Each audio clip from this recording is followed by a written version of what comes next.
Hello, അപ്പോൾ നമ്മൾ ടീസ് അഞ്ചിന് വീഡിയോ ആയിട്ടാണ് വന്നേക്കണത്. നമ്മൾ ടീസ് അഞ്ചിന് വീഡിയോ നമ്മൾ ഇട്ടിട്ടുണ്ടായിരുന്നില്ല, നമ്മൾ നാട്ടിലെത്തിയിട്ടാണ് ഇട്ടിട്ടുള്ളത്.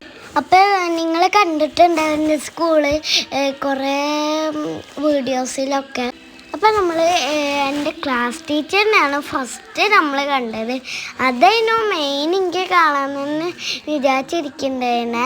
ഇത് ലേബർ ഡേ ആണെന്നാണ് തോന്നുന്നത്. കുട്ടികളൊക്കെ കുറേ ഡ്രസ്സൊക്കെ ഇട്ടിട്ടായിരുന്നു വന്നത്. ഇത് സ്കൂളിനും ഫ്രണ്ട്സിനൊക്കെ നമ്മൾ മിസ് ചെയ്യുന്നുണ്ട്. പക്ഷെ നാട്ടിൽ എത്തിയിട്ട് പുതിയ സ്കൂളിലൊക്കെ പഠിച്ച് തീരുമ്പോൾ നമ്മൾക്ക് പുതിയ ഫ്രണ്ട്സിനൊക്കെ കിട്ടൂലേ. അപ്പോൾ നമ്മൾ നേരെ നെസ്റ്റോക്കാണ് നമ്മൾ പോയത്. അപ്പോൾ നമ്മൾ എല്ലാ ദിവസവും പോലെ തന്നെ നെസ്റ്റോക്കാണ് പോയത്. എല്ലാ സൺഡേ അല്ലെങ്കിൽ സാറ്റർഡേ അച്ഛന് ഹോളിഡേ ഉള്ള സമയത്തൊക്കെ നമ്മൾ പോകാറുണ്ട്. അപ്പോൾ നമ്മൾ എന്തിനാണ് പോയെന്ന് വെച്ചാൽ നാട്ടിലേക്ക് വേണ്ടിയിട്ട് ഇത്തിരി സാധനങ്ങൾ വാങ്ങിക്കാനാണ്. അച്ഛൻ നെസ്റ്റോക്കിൽ പോകാമെന്ന് പറയുമ്പോൾ എനിക്ക് ഒട്ടും ഇഷ്ടമില്ലായിരുന്നു. അപ്പം ഇത്തിരിയൊക്കെ ഞാൻ മിസ് ചെയ്യും.